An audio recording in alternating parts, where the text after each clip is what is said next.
For our first speech, Dave, you'll all silence your phones so we don't have that faux pas. Anyway, Rob is giving his first Toastmasters speech today. He's a project surveyor who works with me at Donaldson Garrett and Associates. Rob's been involved in land surveying for just about all of his adult life, and has surveyed in the deserts of Arizona, in the winter in Michigan, in the mountains of North Carolina, and the tidal swamps of the PD River in South Carolina.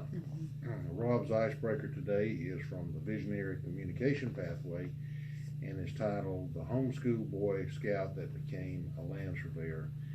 And Lynn, his time is 4 to 6 minutes. Let's welcome Rob.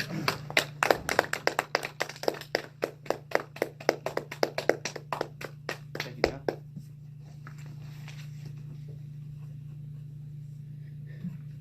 Good afternoon. My name is Robert White, and I am the product of a free-spirited teacher and a stern middle school principal who also coached football. Needless to say, I know how to catch a ball and be on time, how to keep my hands and feet and objects to myself, and definitely how to keep my mouth shut, which is why I'd like to thank all of you for this opportunity to speak and introduce myself. Though scheduled and often strict, I was encouraged as a child to try new things. That meant I was free to disassemble anything I could get my hands on. I simply had to know the inner workings of everything. The beginning of this destructive phase wasn't well received. Obviously, my dad wanted a football player. I just wanted to take the toaster apart. Finally, he gave up the dream because I could do something even better. By the time I was a young teenager, I had single-handedly re-roofed the house, built on an addition, repaired most of the stuff I'd taken apart. After seeing a Native American dance from the Esquahupade Lodge, I begged until I enrolled in the Scouts. Suddenly, I had a brotherhood of like-minded people, and I excelled. At the age of 14, I earned 28 merit badges, 7 more than required, and went before the Eagle Board, earning the highest rank in scouting. This also opened doors for me to discover my future passion. It was very fortunate, especially at such a young age, to be offered an apprenticeship from a troop leader who owned a construction company. I jumped at the opportunity and so began sweeping floors and anything else they asked of me. Finally, at 16, I got the chance to operate the heavy equipment.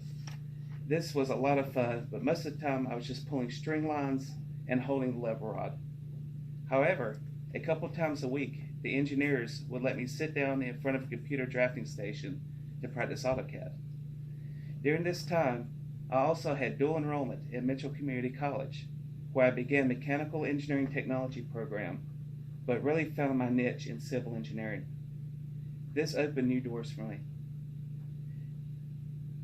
When I was 19, another troop leader from Scouts recommended me for a civil CAD technician job in an environmental engineering department.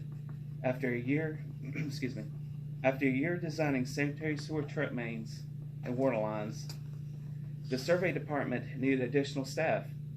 I was up for the challenge, and so I volunteered. First day in the field, the crew chief gave me the survey equipment and told me to set it up.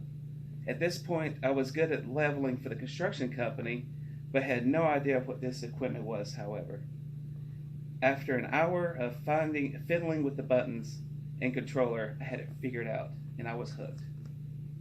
I have remained in surveying and have continued to take things apart.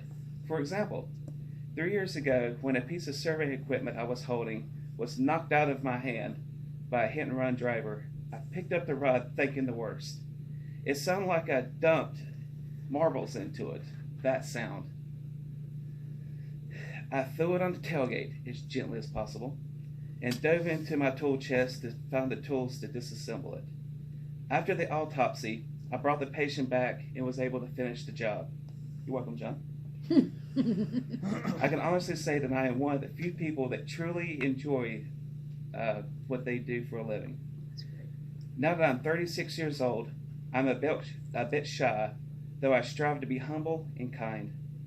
I am the exact same person whether I'm at home, at work, church, or even with my closest friends. I work hard and I am reaching for success, which is why I'm here today.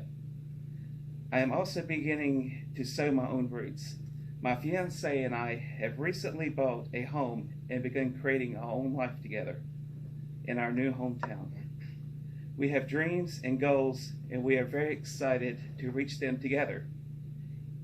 In preparing my Ice Beaker speech, I realized that I have never had actually talked about myself in great detail.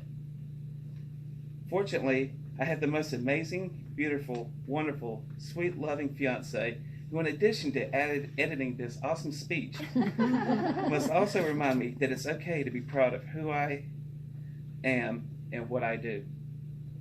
After taking several days to reflect on this to prepare, I have decided that it was extremely nice to meet me, and I hope that you feel the same. Thank you.